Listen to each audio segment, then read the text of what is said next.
What's up everyone, I'm Dan and thanks to Cubite Interactive for the review code for Saborus on the Nintendo Switch systems. Saborus is an unusual survival horror concept where you play as a chicken attempting to escape a slaughterhouse. Think Chicken Run meets Outlast sort of. It blends satire with horror, a stealth-focused escape experience full of puzzles, platforming and relentless pursuit. The game opens strongly with an unexpected live-action introduction that immediately sets a strange and unsettling tone. It's an effective hook signaling that Saborus wants to take its premise seriously despite the inherently absurdity of playing as a chicken. That introduction, paired with moody music and oppressive lighting, does a good job of pulling you into the slaughterhouse setting. The environments are dimly lit and grimy, and the visuals themselves are perfectly fine for a small indie project, creating a convincing sense of tension. The idea of viewing survival horror through the perspective of an animal bred only to die adds an unsettling edge beneath the satire. The game commits to its premise, asking you to hide, flee, and improvise rather than fight back, reinforcing how powerless your character truly is. In those moments, Saborus almost succeeds at delivering genuine horror rather than just novelty. However, once the game hands over control to the player, that's where the problems begin. One of the biggest issues is how poorly Saborus explains itself. Objectives are often unclear, guidance is minimal, and progression regularly becomes a matter of trial and error rather than learning from well-communicated systems. This wouldn't be a problem if the mechanics were consistent, but consistency is arguably one of its greatest weaknesses. Movement and controls feel floaty and imprecise, which is not something you want from a game that relies heavily on platforming. Jumping, climbing, and navigating through narrow paths often feels like a chore rather than fun.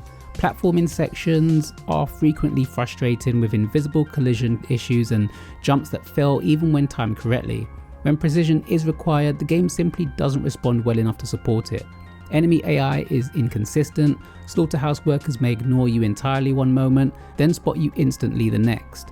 This inconsistency makes it difficult to learn or adapt, robbing the game of satisfaction that usually comes with mastering survival horror mechanics. Checkpoints further amplify the frustration. Progress is often lost in large chunks, forcing you to replay lengthy sections after a single misstep. Combined with unreliable controls, this can make Saborus feel punishing in a way that isn't challenging but exhausting. Instead of pushing you to improve, failure often feels arbitrary, making repetition more tedious than tense. There are many times I had to put the controller down and step away from the game. Gameplay revolves around finding power sources, activating devices, and navigating maze-like areas, often multiple times in succession. While the environments change visually, the objectives rarely evolved enough to stay engaging. These drawn-out sequences make it feel as though the game is padding its runtime rather than developing its ideas. From a technical standpoint, long load times further disrupt pacing, pulling you out of what little momentum the game manages to build.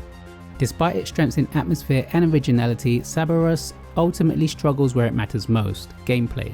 Survival horror thrives on clarity, consistency, and tension born from understandable systems. Here, the tension often comes from wondering whether the game will behave correctly rather than from the threats themselves. In the end, Saborus is a fascinating idea trapped inside an unrefined experience. Its creative premise, unsettling mood, and willingness to take risks are admirable, but they're outweighed by technical issues, frustrating mechanics, and inconsistent design. Saborus may intrigue players looking for something truly different, but in its current state, it's difficult to recommend. Saborus is out now on the Nintendo eShop, priced at $13.49 in the UK and $14.50 in the US. Thanks to you as always for watching, hope you enjoyed the review, and until next time.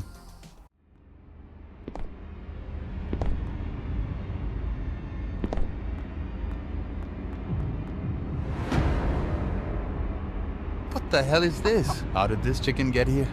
You shouldn't be here, little buddy.